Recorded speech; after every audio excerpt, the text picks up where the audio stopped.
Good morning, good morning, good morning all of you. Audio video सभी को clear आ रहा है? ऑडियो वीडियो क्लियर है सभी को?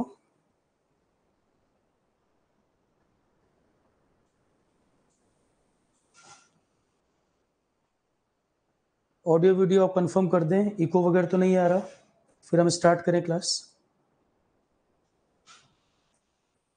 ओके, तो अभी तक एक ओवरव्यू तो हमें इस सब्जेक्ट का मिल ही चुका है। कुछ पॉइंट्स हमने डिस्कस भी कर लिए। इंटेलेक्चुअल प्रॉपर्टी क्या होते हैं, इंटेलेक्चुअल प्रॉपर्टी राइट्स क्या होते हैं, कौन कौन सी चीज़ें उनमें आती हैं, पेटेंट, जीआई टैग, क्या क्या चीज़ें उनमें आती हैं और किस चीज़ के लिए क्या दिया जाता है। एक बेसिक, एक रफ स्ट्रक्चर तो दिमाग में बैठ ही गया कि किन चीज़ों के लिए कौन से इंटेलेक्चुअल प्रॉपर्टी राइट्स होते हैं और इनका पर्पस क्या है, क्या एडवांटेजेस हैं, क्या डिसएडवांटेजेस हैं। इतना तो आप आसानी से बता पाएंगे, चाहे प्री हो, चाहे मेंस हो, चाहे इंटरव्यू हो। थोड़ा सा और डिटेल में अब इसको थोड़ा सा और डिटेल में अब आगे बढ़ते हैं। पहले एक सबका ओवरव्यू हमें मिल जाए, जैसे वाइपो के बारे में, ट्रिप्स के बारे में हल्का सा मैंने आइडिया शुरू में पहली क्लास में आपको बताया था, वाइपो क्या चीज़ है, ट्रिप्स क्या चीज़ है। उसके अलावा इंडिया के कुछ प्रोग्राम आईपी के बारे में, तो थोड़ा सा इसको प्रोसीड करें। आज हम बात करेंगे, पहले तो वाइपो के बारे में बात करेंगे। वाइपो का क्या मतलब है? वाइपो, मैं रफली आपको एक आइडिया दूं, 1967 में ये बना था। अभी लिखो मत, नोट्स में तो मैंने दे ही रखा है। तो वाइपो है इंटेलेक्चुअल प्रॉपर्टी के लिए एक वर्ल्ड ऑर्गेनाइजेशन है जो किसको डील करती है, इंटेलेक्चुअल प्रॉपर्टी के लिए। मतलब इंटेलेक्चुअल प्रॉपर्टी नेशनल इंटरनेशनल दोनों लेवल पर इंपॉर्टेंट है। तो इंटरनेशनल लेवल पर कौन सी डेडिकेटेड ऑर्गेनाइजेशन है आईपी के लिए? आईपी के लिए इंटरनेशनल रूल्स बनाना, कोई पॉलिसी बनाना, कंट्रीज से कोऑपरेट करना, कहीं कुछ किसी कंट्री को हेल्प की जरूरत हो हेल्प करना। तो वाइपो का काम है इंटेलेक्चुअल प्रॉपर्टी रिलेटेड, ये डेडिकेटेड ऑर्गेनाइजेशन है इसी काम के लिए। नाम में ही लिखा हुआ है वर्ल्ड इंटेलेक्चुअल प्रॉपर्टी, आईपी का मतलब इंटेलेक्चुअल प्रॉपर्टी, ओ से ऑर्गेनाइजेशन। तो 1967 में ये बना और इसने वर्क शुरू किया 1970 से, with effect from. With effect from का मतलब है कब से स्टार्ट हुआ काम, कब से शुरू हुआ। तो 1967 में ये बना है और विद इफेक्ट फ्रॉम 1970 से इसने अपना वर्क शुरू किया। 193 कंट्री वाइपो में मेंबर हैं अभी तक। 193 कंट्रीज में मेंबर्स हैं इंक्लूडिंग इंडिया। अब इतने में भी इंडिया नहीं होगा तो कब होगा? 193 कंट्री वाइपो के मेंबर हैं इंक्लूडिंग इंडिया। 193 में से 190 तो यूएन के मेंबर्स हैं, 190 वो हैं जो यूनाइटेड नेशन के मेंबर्स भी हैं, और 3 कंट्री हैं जो यूएन के मेंबर नहीं हैं, नॉन यूएन मेंबर्स। 3 हैं इसमें नॉन यूएन वाले। तो यूनाइटेड, ये वाइपो जो है वर्ल्ड इंटेलेक्चुअल प्रॉपर्टी ऑर्गेनाइजेशन 1967 में स्टैब्लिश हुआ। 1970 में ये इफेक्ट में आया, with effect from 1970। 193 country member हैं इंक्लूडिंग इंडिया। इनमें से 190 यूनाइटेड नेशन वाले हैं, 3 यूएन मेंबर ऐसे भी हैं जो वाइपो में नहीं है, और 3 ऐसे मेंबर हैं जो यूएन में नहीं है पर वाइपो में हैं। नहीं आया समझ? फिर सुनो, 193 कंट्री टोटल वाइपो में मेंबर हैं। इसमें से 190 तो वो हैं जो यूनाइटेड नेशंस का भी पार्ट हैं।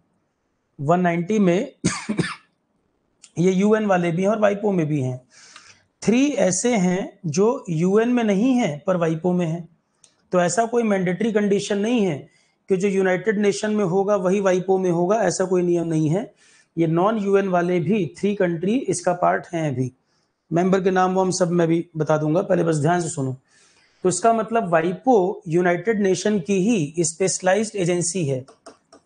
वाइपो यूनाइटेड नेशंस का स्पेशलाइज्ड एजेंसी है, यूनाइटेड नेशन का स्पेशलाइज्ड एजेंसी है, और ये आता है अंडर इकोसोक। यूनाइटेड नेशन की एक प्रिंसिपल ऑर्गन इकोसोक बताया था फर्स्ट क्लास में, उसका पार्ट है। तो वाइपो यूनाइटेड नेशन का प्रिंसिपल ऑर्गन तो नहीं, प्रिंसिपल ऑर्गन है इकोसोक, उसके अंडर आता है।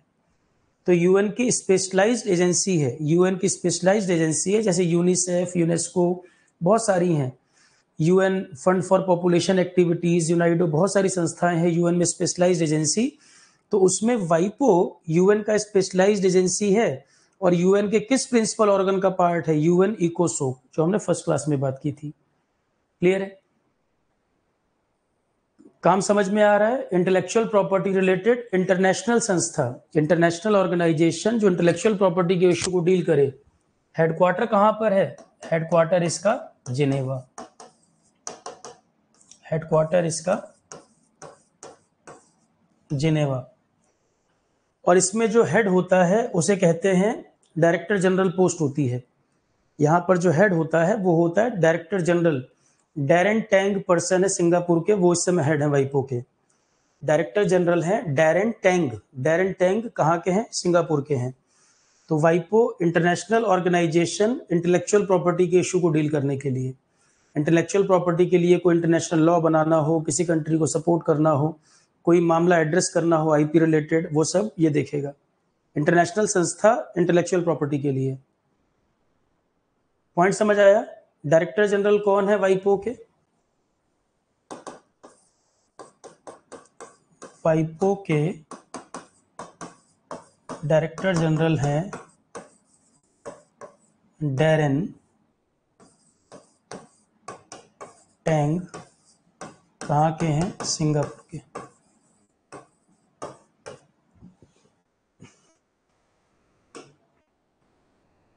तो क्या की क्वेश्चन समझ में आए? वाइपो का फुल फॉर्म क्या है?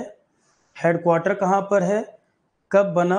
कब इफेक्ट में आया? प्रभाव में कब आया? WEF, विद इफेक्ट फ्रॉम, प्रभाव में कब से आया? 1970। किसके अंतर्गत आता है? यूएन का ही, यूनाइटेड नेशन का ही स्पेशलाइज्ड एजेंसी है। और यूएन में 6 प्रिंसिपल ऑर्गन है। एक यूएन का नाम है इकोसोक, तो यूएन में भी इकोसोक के अंतर्गत आता है।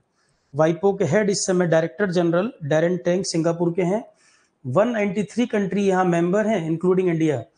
193 में 190 तो वो हैं जो यूएन के भी मेंबर हैं, और 3 कंट्री ऐसे हैं जो यूएन में नहीं हैं पर वाइपो में हैं। यूएन में नहीं है पर वाइपो में है। यूनाइटेड नेशन में टोटल कंट्री है 193। इसका मतलब यूएन के भी अपने 3 मेंबर ऐसे हैं जो वाइपो में नहीं है। मैं फिर रिपीट कर रहा हूं, सुनो। 193 कंट्री मेंबर है इंक्लूडिंग इंडिया। इनमें से 190 तो यूनाइटेड नेशन में भी हैं, और यूएन के खुद के 193 मेंबर हैं। इसका मतलब यूएन वाले भी 3 मेंबर इसमें नहीं हैं, और 3 दूसरे मेंबर बाहर के जो यूएन के नहीं हैं वो इसके सदस्य हैं। मतलब यूनाइटेड नेशन के भी अपने 3 मेंबर इसमें शामिल नहीं है, क्योंकि यूएन की टोटल संख्या 193 है। तो यूएन के 3 मेंबर इसका पार्ट नहीं है, और नॉन यूएन वाले जो यूएन में नहीं है वो 3 बाहर से इसके सदस्य हैं। इसका मतलब ये कोई रूल नहीं है कि जो यूएन में हो उसको मेंबर बनना ही है, क्योंकि 3 कंट्री यूएन में है वो इसमें नहीं है। और ऐसा भी कोई नियम नहीं है कि जो नॉन यूएन वाला है वो नहीं बन सकता। 3 कंट्री जो यूएन में नहीं है वो भी इसके सदस्य हैं। मतलब ऐसा कोई नियम नहीं कि यूएन में आप है तो आपको मैंडेटरी वाइपो में आना पड़ेगा, ऐसा कोई रूल नहीं है। सामने दिख रहा है।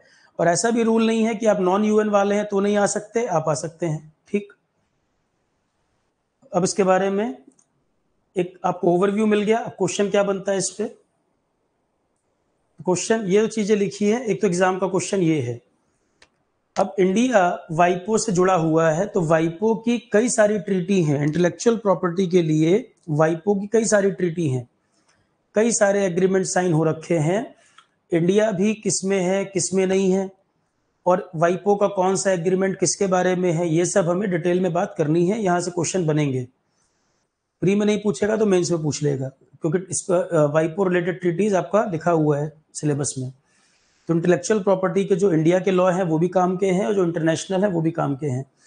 तो वाइपो की जो ट्रीटीज वगैरह हैं वहां से भी क्वेश्चन बनेंगे, और इंडिया किसका पार्ट है ये भी क्वेश्चन आएगा कि इंडिया किस ट्रीटी में है किसमें नहीं है, ये पूछेगा। पीडीएफ आपकी बिल्कुल प्रॉपर बनी मिल रही है, और मैंने कल बोला था पीडीएफ का प्रिंट अभी मत निकालो। पीडीएफ मैं आपको शेयर कर रहा हूँ रेगुलर बेसिस पे, जिससे आप रीड करते चलो, और बार बार प्रिंट निकालने की जरूरत नहीं। कंटेंट क्योंकि अभी लगातार ऐड होगा, जब मैं कंप्लीट कर दूंगा सब्जेक्ट तब प्रिंट आउट निकालना फाइनल। अभी तो मैं पढ़ने के लिए आपको लगातार दे रहा हूँ कि आपको नोट्स की दिक्कत ना रहे, यहाँ वहाँ भटको नहीं। क्योंकि ये ऐसा टॉपिक है कि नया सा टॉपिक है। अब यूट्यूब पे कुछ दिन में देखोगे या लोगों ने शुरू ही कर दिया होगा वाइपो के बारे में बताना और ये आईपी वाईपी के बारे में, और कचरा बताना भी शुरू कर दिया होगा। तो इसलिए मैं पीडीएफ बना के देता जा रहा हूँ कि इतने पॉइंट को लगातार आप पढ़ते चलें, इतने पॉइंट को आप देखते चले, और हर चीज आपको पढ़ के समझ में आ रहा होगा एग्जाम ओरिएंटेड है या नहीं। कंटेंट में ये बड़ा जरूरी है कि क्या पढ़ना है और गार्बेज क्या नहीं पढ़ना है। यही काम लोग सिविल सर्विसेज में करते हैं। सिविल सर्विसेज के नाम पे कुछ भी कचरा शुरू कर देते, पूरा पूरा विकिपीडिया छाप देंगे सिविल सर्विसेज के नाम पे। मीटू कैंपेन के ऊपर 2-2, 3-3 पेज भर देंगे जो एग्जाम में आते ही नहीं है, और फिर कहेंगे सिविल सर्विसेज बहुत टफ एग्जाम है, हालत खराब हो जाती है। अरे पेपर कैसा भी आए पर exam oriented to the point तो पढ़ाओ। अब ये सारे टॉपिक सिविल सर्विसेज के भी मतलब के हैं, सिविल सर्विसेज के भी काम का है ये टॉपिक, प्री के लिए भी मेंस के लिए भी।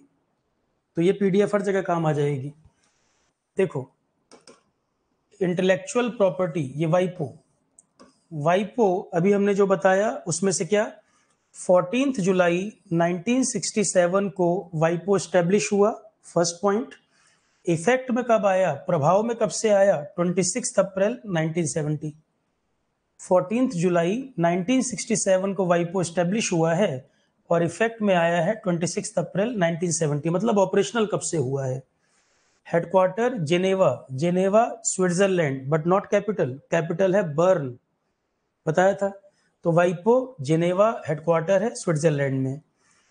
प्रेजेंट डायरेक्टर जनरल बताया अभी हमने, डैरेन टैंग, सिंगापुर के। The world intellectual property organisation, full form इसका ये, is the global forum, global forum है, ग्लोबल एक ग्रुप है फॉर इंटेलेक्चुअल प्रॉपर्टी, नेम से ही क्लियर है। Intellectual property related services, intellectual property related policy making, intellectual property related information, और intellectual property related cooperation with the member countries. तो question क्या बना, इंटरव्यू का क्वेश्चन, वाइपो क्या चीज है, कैसे आप आंसर करेंगे। वर्ल्ड इंटेलेक्चुअल प्रॉपर्टी ऑर्गेनाइजेशन है सर, 1967 में बनी थी, 1970 से इफेक्ट में आ गई थी। इसका काम है intellectual property related, intellectual property related international level पर पॉलिसी बनाना, सर्विसेज देना, इंफॉर्मेशन पास करना, और कंट्रीज के साथ, जो मेंबर कंट्री है उनके साथ कोऑपरेशन करना, उनके साथ कोऑपरेशन करना। इंडिया भी वाइपो का मेंबर है और इंडिया इनकी कई ट्रीटीज में शामिल है। पर ट्रीटीज आप बोलेंगे तो फिर आपको बताना पड़ेगा, वो पूछेंगे अगला क्वेश्चन कौन सी ट्रीटीज। अब अगर आंसर करोगे तो इंप्रेसिव आंसर भी होगा, नहीं बता पाओगे तो फंसोगे। तो इंटरव्यू में 90 शब्दों में आंसर करना चाहिए जिनको बता पाओ, क्योंकि वो पहले से सोच कर नहीं बैठे होते, जो आप आंसर दोगे वहीं से अगला क्वेश्चन पिक कर लेंगे। तो इंप्रेस करने के लिए कॉलेज वाइवा की तरह मत बोलना कि सर इंडिया वाइपो की ट्रीटीज का पार्ट है। अगला ही क्वेश्चन आएगा कौन सी ट्रीटी बताओ जरा, तो ट्रीटी याद है तब तो आंसर करना, नहीं याद है चुप रहना, बस इतना ही बोल के चुप रह जाना इंडिया भी वाइपो का सदस्य है। और इंप्रेस करना है, चाहते हो कि वो और डीप में जाए तो ट्रीटी वर्ड यूज कर दो, तब वो ट्रीटी के बारे में पूछेंगे, और बता ले जाओगे तो नंबर तुम्हारे औरों से वैसे ही 5 नंबर बढ़ जाएंगे। ठीक है, उतना नपातुला बोलना है जिसको डिफेंड कर पाओ इंटरव्यू में। ऐसे आंसर नहीं करने चाहिए कि इंप्रेस करने के लिए कॉलेज वाइवा की तरह कुछ भी बोल रहे हैं।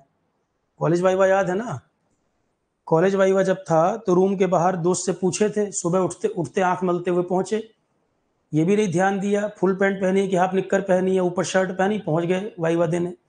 रूम के बाहर दोस्त ने बताया इस सब्जेक्ट का है, सब्जेक्ट भी तुमको नहीं पता था। और वाइवा में गए, सामने वाले ने पूछा, आराम से वो चाय बिस्कुट नमकीन खा रहे हैं, वाइवा तुम्हें याद आ गया होगा। अब उन्होंने कोई क्वेश्चन पूछा और तुमने आंख बंद करके बहुत स्पीड में जवाब दिया, इतना स्पीड से बोले कि सुन ही ना पाए। और उस दिन तुम अंग्रेजी बोले थे, आंख खुली तो दोनों हंस रहे थे, सामने वाला हंस रहा था पता नहीं क्या बोल रहा है, और तुम हंस रहे थे। मैं जितने शब्द जानता था सारे शब्द मैंने छोड़ दिए हैं, कोई एक आध लग रहा है सही निशाने पे लग गया, इसको समझ आ गया है।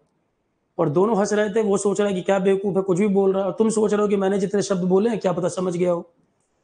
पर उनको तो चाय बिस्कुट नमकीन खाने के लिए बुलाया गया था, उनको नंबर देना ही है। कॉलेज वाइवा वाला काम यहाँ मत करिएगा। इंटरव्यू में थोड़ा सा केयरफुल रहने की जरूरत है, उतना ही बोलना है जितना बता पाओ, नहीं तो हर क्वेश्चन तुम खुद जनरेट करोगे कि अगला क्वेश्चन तुम खुद दे रहे हो कि ये पूछो, उनको पहले से तुम्हारे बारे में कुछ नहीं पता है। ठीक है, तो वर्ल्ड इंटेलेक्चुअल प्रॉपर्टी ऑर्गेनाइजेशन ये ग्लोबल फोरम है एक एक करके सुनते जाइए। ग्लोबल फोरम है किसके लिए? इंटेलेक्चुअल प्रॉपर्टी रिलेटेड सर्विसेज के लिए, इसी से संबंधित पॉलिसी के लिए, इसी से संबंधित इंफॉर्मेशन और इसी से रिलेटेड कोऑपरेशन। कोऑपरेशन किसके साथ?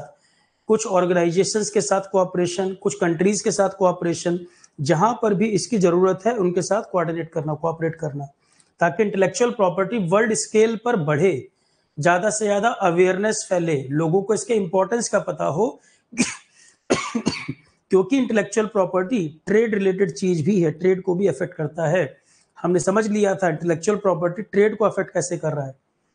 बड़ी बड़ी कंपनी, एप्पल जैसी कंपनी, अगर उसका पेटेंट है अपने कोई टेक्नोलॉजी के ऊपर और दूसरी कंपनी कोई चुरा ले, तो अगर एप्पल कंपनी कोलैप्स कर जाए, एप्पल कंपनी को नुकसान हो जाए, तो अमेरिका की इकोनॉमी हिल जाएगी। तो इसका मतलब ट्रेड और इकोनॉमी को भी इंटेलेक्चुअल प्रॉपर्टी सीधा हिट करता है, सीधा जुड़ा हुआ है। तो इंटेलेक्चुअल प्रॉपर्टी का दायरा और इसका इंपॉर्टेंस और बढ़ जाता है नेशनल इंटरनेशनल लेवल पर। तो इंटेलेक्चुअल प्रॉपर्टी वाइपो का काम है इससे related services, policy, information, cooperation करना। और ये स्पेशलाइज्ड एजेंसी है यूनाइटेड नेशन का, जिसके 193 कंट्री मेंबर हैं। ठीक, 193 कंट्रीज के मेंबर हैं। वाइपो का मिशन है, वाइपो का ये उद्देश्य है, वाइपो mission is to lead the development of a balance and effective international level intellectual property system, जो इनोवेशन और क्रिएटिविटी को बढ़ावा दे, जो पूरी दुनिया के हित में हो। ऐसी इनोवेशन पूरे वर्ल्ड, अब इनोवेशन अगर आप कर रहे हो और आपको पता है कि मेरा इनोवेशन इंटेलेक्चुअल प्रॉपर्टी में प्रोटेक्टेड है, कोई इसको चोरी करेगा मैं कोर्ट में चला जाऊंगा, तो आप पूरे इंटरेस्ट के साथ अपनी रिसर्च करोगे, कोई क्रिएटिविटी का काम करोगे, और आपको पता चल जाए कि हमारे यहाँ कोई रूल ही नहीं है, मैं कुछ भी बनाऊंगा नेक्स्ट वीक कोई कॉपी कर लेगा, तो आपका इंटरेस्ट ही नहीं आएगा। आप इतना एफर्ट, इतनी लाइफ क्यों लगाओगे उसके पीछे कि अगर वो तुरंत ही कॉपी हो जा रहा है और कोई प्रोटेक्शन भी नहीं है। तो वाइपो इस चीज को, इसका मिशन है कि intellectual property system world level पे इतना स्ट्रेंथन हो कि इनोवेशन और क्रिएटिविटी को बढ़ावा मिले, लोगों को सिक्योरिटी फील हो, जो ये काम करने वाले हैं उनको सिक्योरिटी फील हो कि हमारा जो एफर्ट है, वर्थ है, वो प्रोटेक्टेड है, उस पर हमारा ही अधिकार होगा, कोई चोरी नहीं कर पाएगा। और इससे दुनिया का भी क्या होगा, जितनी ज्यादा रिसर्च टेक्नोलॉजी बढ़ेगी, क्रिएटिव काम होंगे, ये कहीं ना कहीं सबके हित में है। भाई इनोवेशन तो वर्ल्ड के फायदे में है, वैक्सीन बने, मेडिसिन बने, हाइपरलूप जैसी टेक्नोलॉजी आए, तो नई नई टेक्नोलॉजीज जो आर्टिफिशियल इंटेलिजेंस है, रोबोटिक्स है, ऑटोमेशन है, क्लाउड कंप्यूटिंग है, क्वांटम कंप्यूटिंग है, इतनी सारी चीजें दुनिया में चल रही हैं। तो इनोवेशन अगर जिस तरह से बढ़ेंगे, कहीं ना कहीं वो वर्ल्ड के भी हित में होगा। तो वाइपो का मिशन, वाइपो मिशन इज टू लीड। अब आप, कई लोग क्या करते हैं कि सर इंटरव्यू में वाइपो पढ़ के जाऊंगा, इस पूरी लाइन को एज इट इज रटने की कोशिश करते हैं। एज इट इज थोड़ी इसको रट पाओगे तुम सिंपल याद रखो वाइपो का मिशन क्या है। वर्ल्ड लेवल पे इनोवेशन और क्रिएटिविटी बढ़े, एक बैलेंस क्रिएट हो, लोगों को सिक्योरिटी फील हो, इस चीज को बढ़ावा मिले जो पूरे वर्ल्ड के हित में हो। तो ये आप अपना ओरिजिनल स्टेटमेंट बना सकते हो, as it is, line to line, is to lead. इसको रटने की कोशिश मत किया करो, रटना सही पढ़ाई नहीं है, सही पढ़ाई है एनालिटिकल।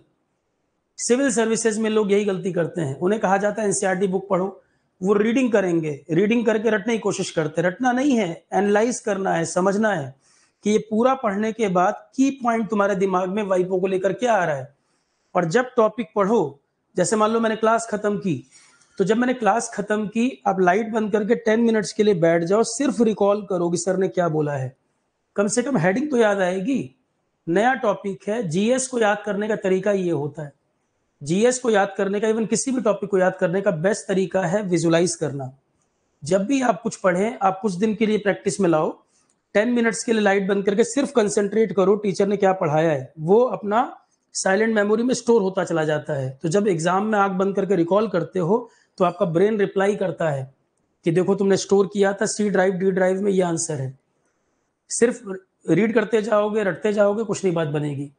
और दूसरा तरीका, पहला होता है विजुलाइज करना जो मैंने बताया, दूसरा याद रखने का तरीका होता है जब कुछ पढ़ो, रफ पेपर रखा करो, ऐसे लिख लो कीवर्ड, जैसे मैं भी पीछे लिख रहा था, की पॉइंट्स जो हैं वो रफ पेपर पे लिख लो। नोट्स बनाने की बात नहीं करो, नोट्स तो मैं दे ही रहा हूँ, रफ नोट्स पे ऐसे ही लिख लो, लिखा हुआ भी याद रहता है। तीसरे नंबर पे आता है रीड करना और भूलना।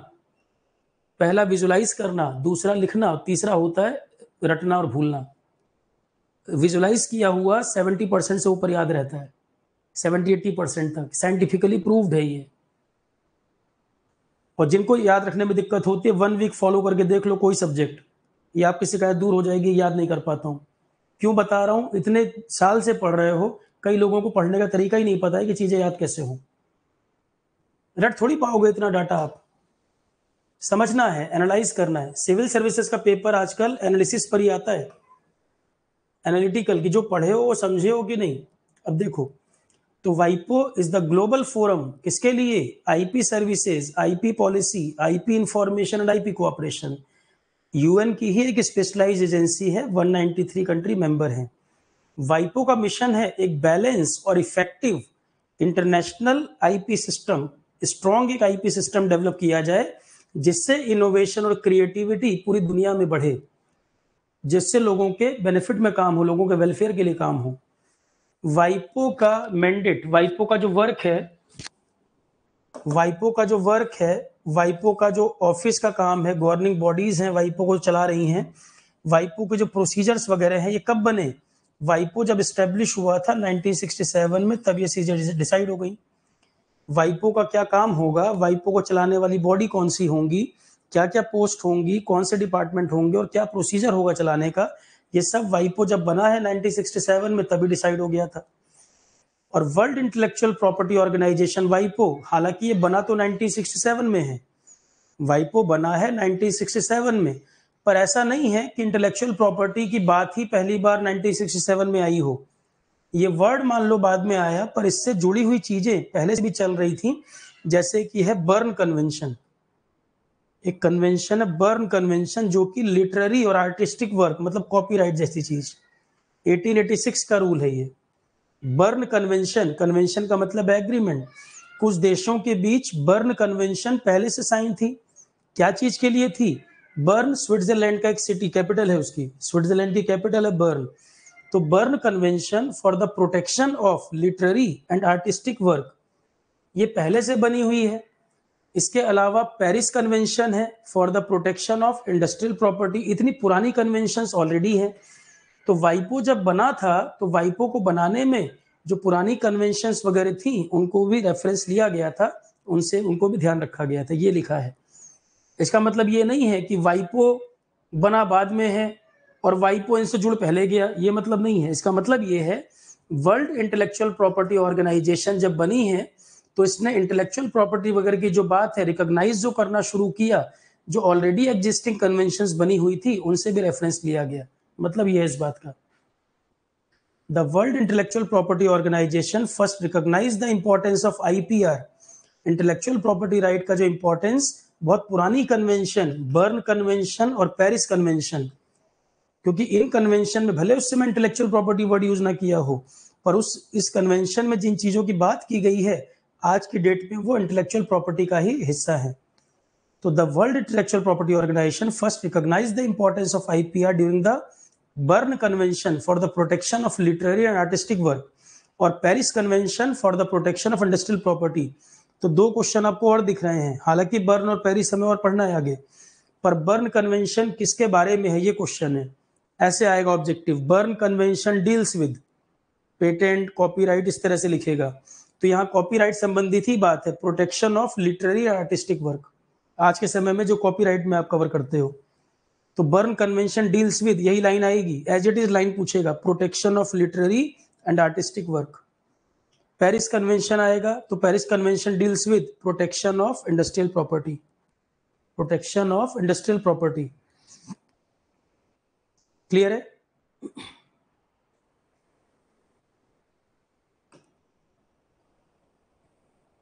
अब इंडिया एंड वाइपो, भारत और वाइपो के बारे में।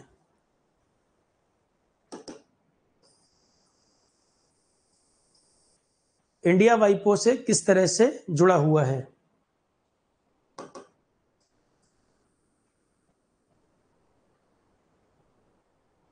India became a member of वाइपो इन 1975, इंडिया वाइपो का मेंबर बना 1975 में, और 99 के पहले इंडिया इसकी ट्रीटीज वगैरह भी कुछ साइन कर चुका है। अभी सीजीएल का पेपर हुआ, कल 14 को सीजीएल का पेपर था, तो बच्चों ने वो बताए क्वेश्चन। कुछ समय पहले यूट्यूब पे मैंने आपको वो करंट अफेयर के 2 लेक्चर भी कराए थे, आप लोगों के फोल्डर में भी डाल दिए हैं। आप लोगों का जो बैच कोर्स है उसमें फोल्डर में भी करंट अफेयर के कुछ लेक्चर डाल दिए हैं मैंने, और एक करंट अफेयर की मैंने पीडीएफ नंबर 1 भी प्रोवाइड की थी मई में। वेबसाइट पे भी पड़ी हुई है, आरोहन के ऐप पर भी पड़ी हुई है। तो करंट अफेयर पीडीएफ 1 के नाम से मैंने अपडेट करके मई में प्रोवाइड की थी। उसके बाद करंट अफेयर का जो कंपाइलेशन 6 मंथ का डाटा है वो भी रिलीज कर दिया गया था। जो मैंने करंट के 2 लेक्चर कराए थे उसकी जो पीडीएफ मैंने दे रखी है, कितने क्वेश्चन तो वहीं से अभी आए हुए सीजीएल वाले में, कि रिपब्लिक डे में इस बार चीफ गेस्ट कौन था, नोबेल प्राइज 21 किसको मिला था, सीधे सीधे क्वेश्चन। मतलब उतनी पीडीएफ से कई सारे क्वेश्चन उस पेपर में पूछे हुए हैं, अभी जो सीजीएल का पेपर कल बच्चों ने भेजा था मुझे। तो करंट अफेयर को लेकर परेशान मत रहिए, करंट अफेयर को लेकर इतना डाटा है, मैंने पीडीएफ नंबर 1 भी आपको दे रखी थी। करंट अफेयर का जो कंपाइलेशन आरोहन ने लॉन्च किया वो भी अवेलेबल है, क्लासेस भी होंगी। इतना सारा डाटा है, करंट और जीके में उससे ज्यादा जरूरत नहीं पड़ेगी। जीके एंड करंट अफेयर की कल मैंने एक आपको नोट्स भी शेयर कर दिए हैं, जो मैंने मार्च में एक बैच पढ़ाया था। जीके एंड करंट अफेयर में मार्च 2023 में एक बैच कराया था मैंने, उसमें जीके एंड करंट अफेयर के नोट्स हैं। स्टैटिक जीके तो वही रहेगा, करंट अफेयर अपडेट हो जाएगा। वो नोट्स को भी देखोगे तो स्टैटिक जीके तो नहीं बदलेगी, जो करंट अफेयर्स का पार्ट है वो और अपडेट हो जाएगा, उसमें इतना ही बदलेगा। अब स्पोर्ट्स के टॉपिक हैं, कौन सा अवार्ड किस में दिया जाता है, ये तो नहीं चेंज होगा। कोई मॉन्यूमेंट कहाँ पर है, तो वो हमने स्टैटिक जीके भी है उस कॉपी के अंदर और करंट भी है, करंट उसमें और अपडेट होना है। और इंटरनेशनल टॉपिक जो है वो सिर्फ कॉपी से समझ नहीं आएंगे, वो क्लास होगी तब समझ आएगा। इंटरनेशनल मामले जो उसमें है वो समझाने पड़ेंगे। यूनाइटेड नेशन वगैरह भी देखोगे उसमें दिया हुआ है, कल मैंने वो शेयर करा दी थी जो कॉपी है मार्च बैच की, जीके एंड करंट अफेयर के नाम से। आप लोगों के बैच के फोल्डर में भी डलवा दिया है और बाकी आरोहन की वेबसाइट पर भी पड़ गया है।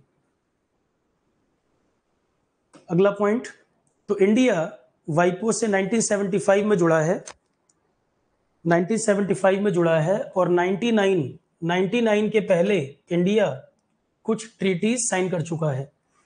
इंडिया वाइपो की किन ट्रीटीज से जुड़ा हुआ है? एक तो वाइपो कन्वेंशन से जुड़ा है, पेरिस कन्वेंशन से जुड़ा है, बर्न कन्वेंशन से जुड़ा है, पेटेंट कोऑपरेशन ट्रीटी उससे जुड़ा है, और phonogram convention and Nairobi treaty. 99 के पहले पहले देखो, इंडिया तो वाइपो में 1975 में शामिल हुआ, और 99 तक आते आते 6 ट्रीटी ऐसी हैं वाइपो की जिनसे इंडिया कनेक्ट हो गया।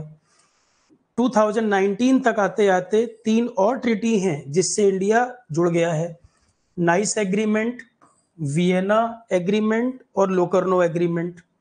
3 ट्रीटी और हैं जिससे इंडिया जुड़ गया है। तो 6 हो गई 99 के पहले और 3 हो गई 2019 के अराउंड। क्वेश्चन क्या बन गया? एक तो ट्रीटी के नाम समझ आ गए, पहले तो जो ट्रीटी हमें आगे पढ़नी है, अब इंडिया इसका पार्ट है तो ट्रीटी के बारे में पढ़ना है, तो पहले तो आगे ट्रीटी के नाम कौन कौन सी ट्रीटी हैं ये।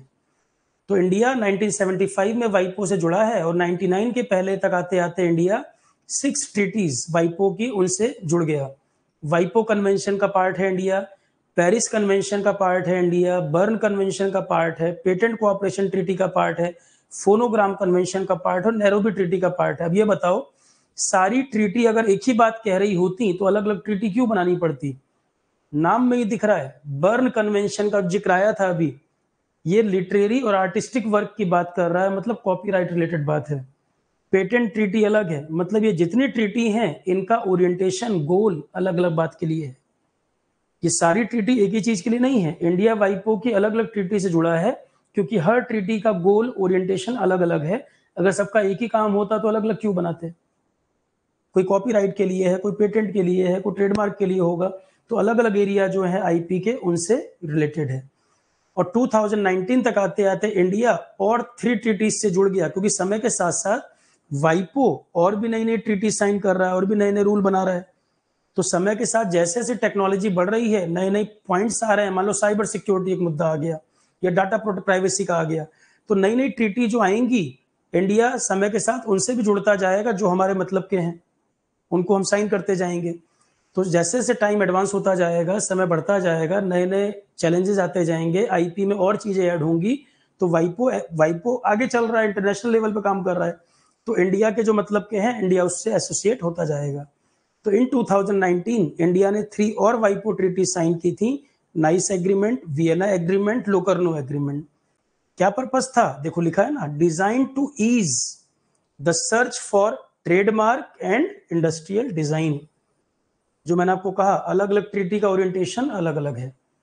तो ये जो Nice agreement, Vienna agreement, Locarno agreement, ये साइन किया 2019 में, ट्रेडमार्क और industrial design related, helping brand owners and designers in their effort to obtain protection for their own work. तो इंटरनेशनल ट्रीटी है, इंडिया इनका पार्ट है। ट्रेडमार्क और industrial design related ये ट्रीटीज हैं जो ब्रांड ओनर को और डिजाइनर को मदद करते हैं कि उनके एफर्ट को, उनके वर्क को वो प्रोटेक्ट कर पाए, उनके एफर्ट और उनके वर्क को वो प्रोटेक्ट कर सकें। क्लियर है पॉइंट?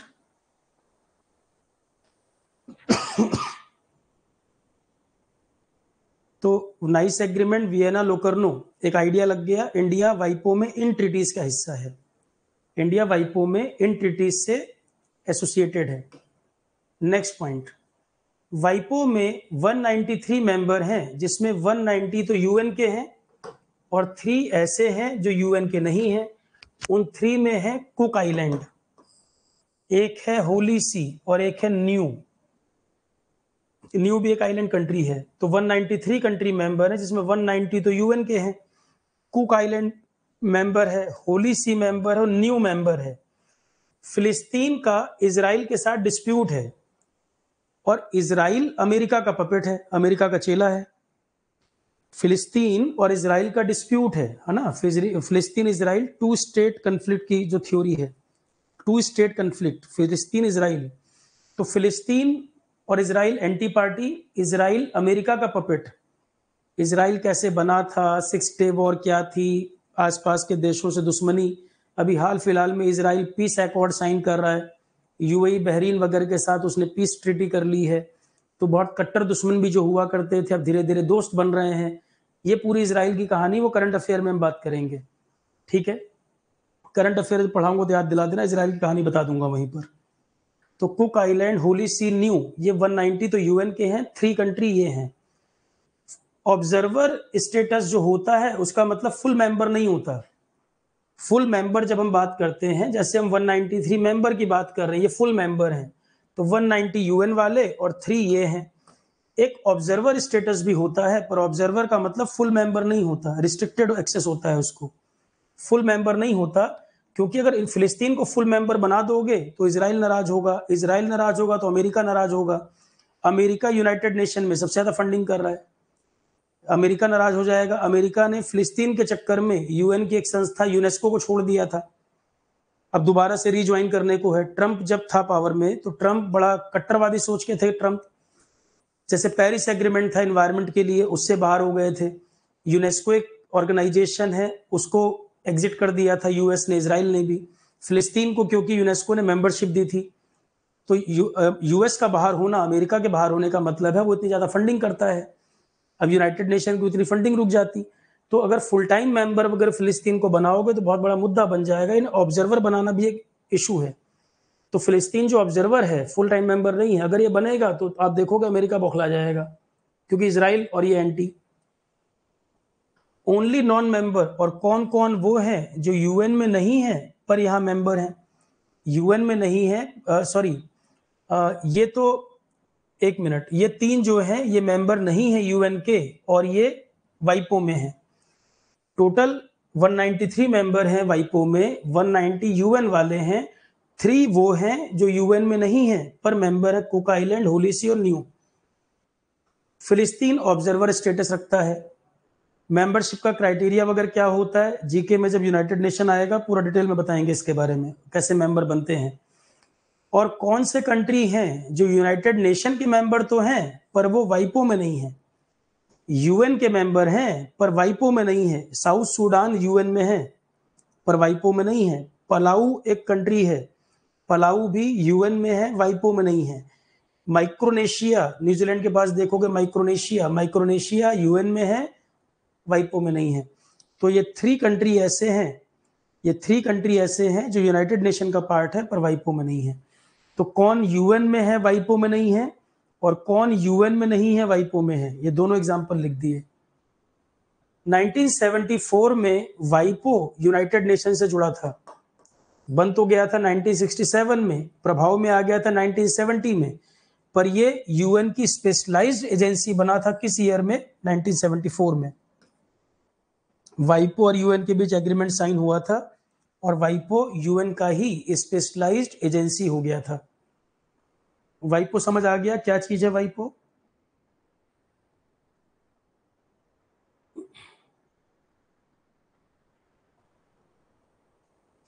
तो 1974 वाइपो स्पेशलाइज्ड एजेंसी बना था यूएन का, एक बायलैटरल एग्रीमेंट के द्वारा जो वाइपो और यूएन के बीच साइन हुआ था। चलो यहां तक की कथा समाप्त।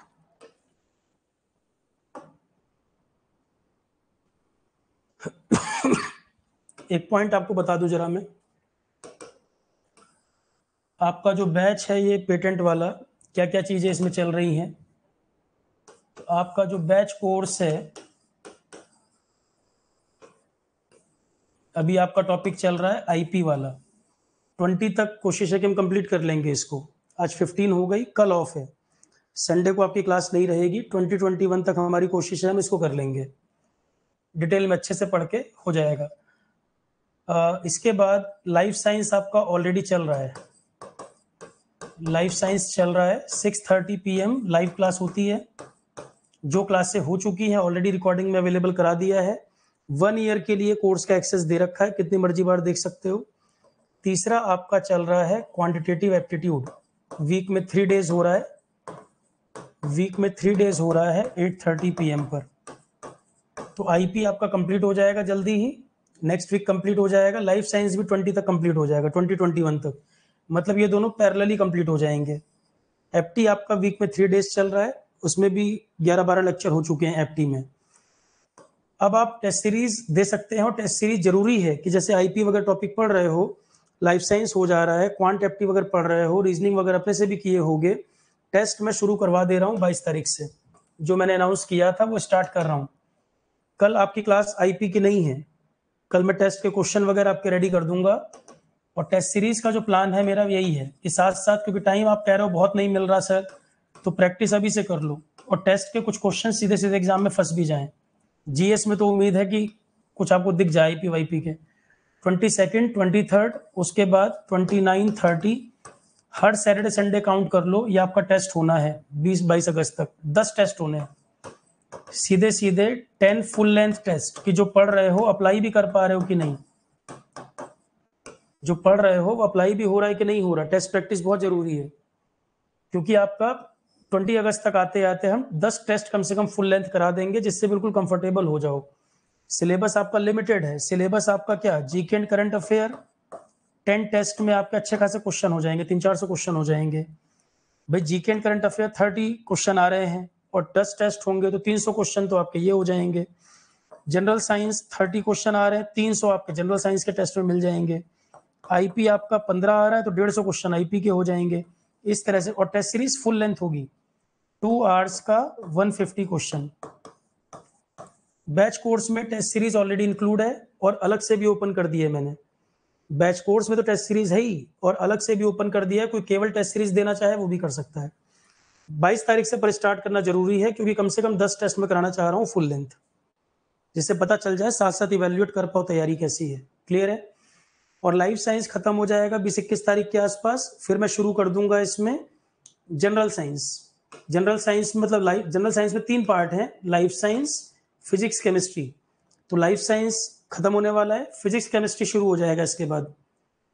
आईपी आपका कंप्लीट हो जाएगा, लाइफ साइंस कंप्लीट हो जाएगा, बचेगा क्या, 2 ही टॉपिक इसमें बचेंगे। इंग्लिश वगैरह ऑलरेडी करा दिया है, कुछ लेक्चर इंग्लिश में ऐड होंगे, नेक्स्ट वीक 4-5 लेक्चर ऐड करा दूंगा। इंग्लिश ऑलरेडी 26 आवर्स के आसपास उसमें हो रखा है, जो फोल्डर आपको डाल दिया है मैंने, और उसमें 4-5 लेक्चर और ऐड कराऊंगा। नेक्स्ट वीक कोशिश करेंगे वो भी शुरू हो जाए। सिर्फ आपके 2 टॉपिक मेन रह जाएंगे जो मुझे कराने हैं। एप्टी रीजनिंग तो चल ही रहा है वीक में 3 डेज, मेरे एंड पे 2 टॉपिक बचेंगे। एक तो मुझे कराना है फिजिक्स केमिस्ट्री, लाइफ साइंस खत्म होते ये शुरू हो जाएगा, और दूसरा मुझे कराना है GK and current affair. GK and current affair. GK and current affair में कुछ स्टैटिक टॉपिक, एक दो लेक्चर करंट के आपके बैच कोर्स के फोल्डर में डाल दिए हैं। इसके बाकी लेक्चर जो हैं मैं कोशिश करूंगा, टाइम मिलेगा तो 20 तारीख के बाद पैरेलली शुरू कर देंगे, या अगस्त तो चलेगा ही चलेगा, अगस्त में तो चलना ही चलना है, और टाइम अलाउ करेगा तो कुछ क्लासेस में कोशिश करूंगा 20 तारीख के बाद इसकी भी शुरू हो जाए, ये भी चले, पर एक दिन में आपकी 2 क्लास चले बस। मैं ये बिल्कुल नहीं करना चाह रहा हूँ कि सिलेबस खत्म करने के लिए एक दिन में 4 सब्जेक्ट चलाए, नहीं, एक दिन में 2 क्लास चलेगी, सिंगल डे में 2 क्लास चलेंगी। तो अगर किसी दिन एप्टी नहीं होगा तो जीके करंट अफेयर करा देंगे, पर ये इंश्योर करेंगे कि एक दिन में लाइव में 2 क्लास चले। बाकी रिकॉर्डेड लेक्चर ऑलरेडी अवेलेबल है, कोई पढ़ रहा है तो वो कवर करता चले। इतने टाइम में तभी आप आराम से कंफर्टेबली कंप्लीट कर पाओगे। टेस्ट सीरीज भी, सब्जेक्ट भी, हिस्ट्री पॉलिटी वगैरह इसमें नहीं पढ़ना है, हिस्ट्री पॉलिटी वगैरह नहीं पढ़ना है। इन्वायरमेंट है तो इन्वायरमेंट ऑलरेडी मैंने उसमें अवेलेबल करा दिया है। इन्वायरमेंट पहले यूट्यूब पे पढ़ा भी दिया था पूरा का पूरा। अब जो लोग नोटिफिकेशन का वेट करते रहते हैं, फिर आरआरबी का पेपर अगर आएगा, नोटिफिकेशन आएगा और 2 महीने के अंदर पेपर होगा, ये मत रोना बार बार कि नोटिफिकेशन आ रहा, टाइम नहीं मिल रहा। ये लगातार एग्जाम में ऐसा होगा। अभी 24 में इलेक्शन, उसके पहले पहले नोटिफिकेशन, एग्जाम जल्दी जल्दी होंगे। लोगों की शॉर्ट टर्म मेमोरी होती है ना, जिससे वो भूल जाएं कि अनएम्प्लॉयमेंट एक इशू रहा है। शॉर्ट टर्म मेमोरी होती है, लोग भूल जाएं कि अनएम्प्लॉयमेंट कोई मुद्दा रहा। ठीक है, तो अच्छा है कि इस साल जो जॉब लेके निकल जाओ कहीं, समय खराब ना करो। और मैं खुद इतना एफर्ट इसीलिए कर रहा हूँ, हर चीज प्रोवाइड कर रहा हूँ कि आपका इसमें वैकेंसी भी अच्छी खासी है, क्वालिफाई कर जाओ इसको, ज्वाइनिंग वाइनिंग भी जल्दी हो जाएगी। और जब एक जॉब आ जाए, एक जॉब लग जाए, तब तैयारी करना सिविल सर्विसेज की, क्योंकि एक एग्जाम जब निकलेगा बनेगा मोमेंटम, फिर बैक टू बैक एग्जाम निकलेंगे। क्यों कई बार देखते हो किसी का एक पेपर निकला, लगातार 5 पेपर निकले, क्योंकि एक मोमेंटम बन जाता है, तैयारी समझ में आ जाती है, बैक टू बैक पेपर निकलते हैं। फिर एक एग्जाम निकलने की देर है, फिर मैं बोलता हूँ कि स्टेट पीसीएस या सिविल्स की तैयारी में लगो, रुको मत वहां पर। और ये भी नहीं कह रहा हूं कि कोचिंग करो, कोचिंग भी नहीं, अगर आपका मोमेंटम बना है, सेल्फ स्टडी करना चाहते हो सेल्फ स्टडी करो, पर उतने पर मत रुको, आगे एग्जाम जो है और एक्सप्लोर करो अपने पोटेंशियल को।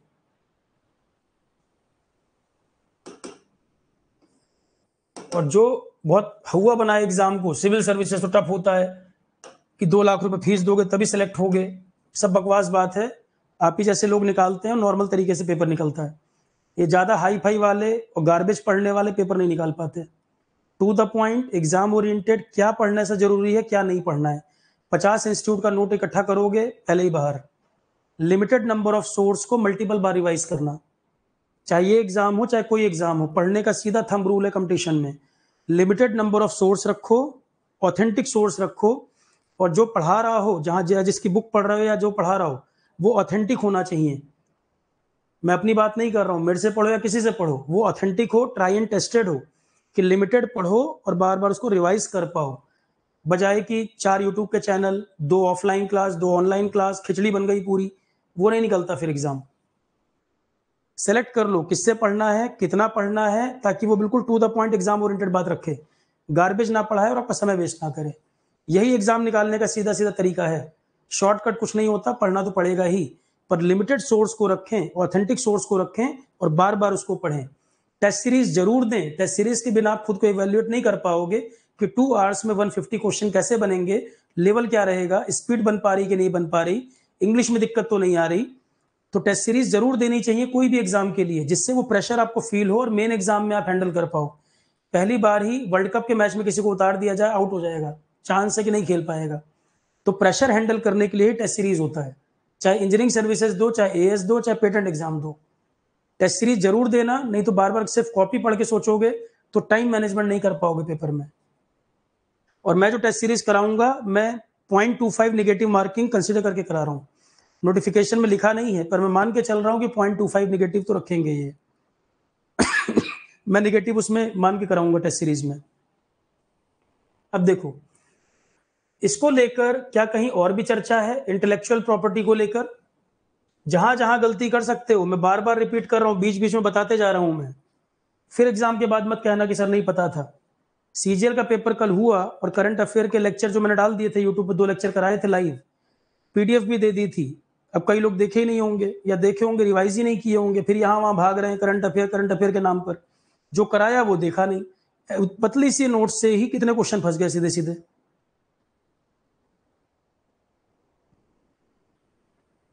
और हर बार की कहानी यही है, टीचर सबको बराबर पढ़ा रहा है, तो क्या कारण है कि कुछ लोग सिलेक्ट हो रहे हैं और मल्टीपल एग्जाम में हो रहे हैं, कुछ लोग नहीं हो पा रहे? टीचर के एंड पे कमी है या खुद को इवेल्युएट करने की जरूरत है? टीचर सबको बराबर पढ़ा रहा है, कॉपी से क्वेश्चन आ रहे हैं, सीधी कॉपी और सीधा क्वेश्चन नजर आ जाएगा, पर क्या रीजन है कि कुछ बच्चे तो सिलेक्ट होके लगातार मैसेज कर रहे हैं, सर ये भी निकल गया, ये भी निकल गया, और कुछ लोग परेशान है, सर टाइम हो गया, कुछ एग्जाम निकल ही नहीं रहा, 50 एग्जाम के चक्कर में पड़े हुए हैं, 50 मटेरियल पढ़ रहे हैं। आधे लोग तो दूसरे को देख के तैयारी प्लान कर रहे हैं, जो दूसरे की प्लानिंग होगी वैसे प्लानिंग करेंगे। अरे खुद को देखो क्या करना है, औरों को चक्कर में मत पड़ो, अपनी खुद की ओरिजिनल प्लानिंग बनाओ, अपने ऊपर बिलीव करना सीखो। अपनी इज्जत नहीं करते दूसरा को इज्जत क्या करेगा? अपनी प्लानिंग तैयारी की दूसरे से देख के बनाते हो। अरे खुद प्लान करो क्या करना, सब बताया हुआ है ओरिएंटेशन सेशन में, कितनी बार स्ट्रेटजी बता रखी है। कुछ पढ़ा लिया जाए, ये ज्यादा जरूरी है। अभी जो मैं समझा रहा हूं वो ज्यादा जरूरी है इसको पढ़ाने से, क्योंकि पेपर में गलती क्या करोगे वो समझना ज्यादा जरूरी है। तो करा ही दूंगा मैं पूरा, बार बार इसी चीज पे रिट्रेट कर रहा हूं कि भाई इस पे ध्यान दो।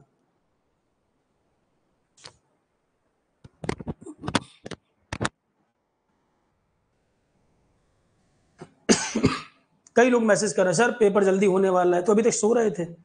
बेसिक जीएस, बेसिक टॉपिक बार बार कह रहा हूं तैयार करके रख लो। एप्टी रीजनिंग इंजीनियर हो के तुम नहीं पढ़े अभी तक, बेसिक टॉपिक करके रखो, अगला फॉर्म आएगा फिर टाइम नहीं मिलेगा।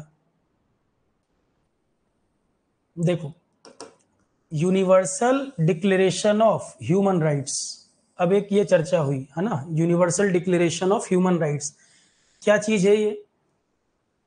एक तो वाइपू की बात हो गई, वाइपू के अलावा एक वर्ड आया universal declaration of human rights. ये जीके का भी क्वेश्चन है और यहां पर भी चर्चा आ रही है। 10 दिसंबर 1948 की डेट, 10 दिसंबर 1948 की date, United Nation General assembly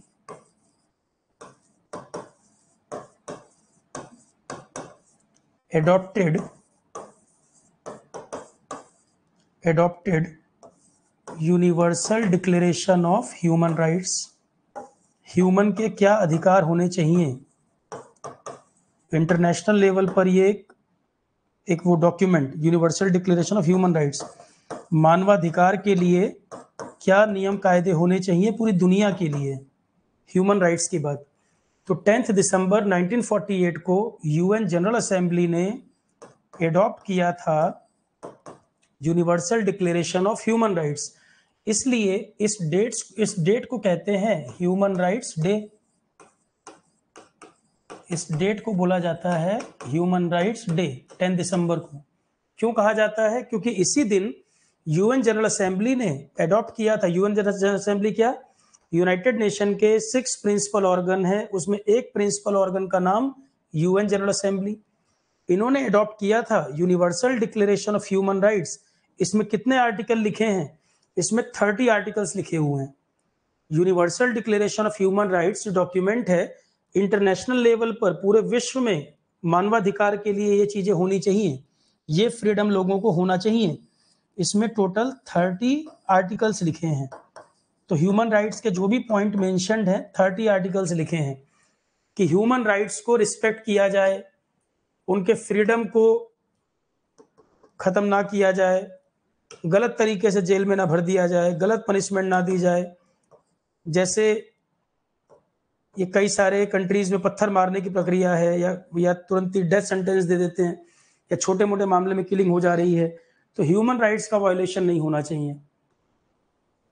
कहीं बॉर्डर का डिस्प्यूट है, तो जो बॉर्डर के आसपास लोग रह रहे हैं उनके ह्यूमन राइट्स का वायलेशन हो रहा है, तो यही सब मुद्दे बनते हैं। 10 दिसंबर 1948 को यूएन जनरल असेंबली ने अडॉप्ट किया था universal declaration of human rights, जो 30 आर्टिकल्स इसमें लिखे हुए हैं। तो ह्यूमन राइट्स का मतलब ह्यूमन के फ्रीडम्स। फ्रीडम में एक फ्रीडम उसके अपने वर्क का भी, जो उसका अपना क्रिएटिव वर्क है, उसका अपना जो एफर्ट है उसके लिए भी होना चाहिए। मतलब कहीं ना कहीं थोड़ी सी बात आईपी से भी रिलेटेड है। ह्यूमन राइट्स में ठीक है कि आपका फ्रीडम, लाइफ का अधिकार, लाइफ का फ्रीडम होना चाहिए, आपके बेसिक फ्रीडम होना चाहिए, अपनी बात को कहने का फ्रीडम होना चाहिए, ये फ्रीडम तो ठीक है। पर आपका अपना जो इनोवेटिव वर्क आपने किया है, कोई क्रिएटिव वर्क किया है, वो आपका राइट होना चाहिए, उस पर आपका फ्रीडम होना चाहिए। ये भी एक पार्ट इसमें ह्यूमन राइट्स में आ जाता है।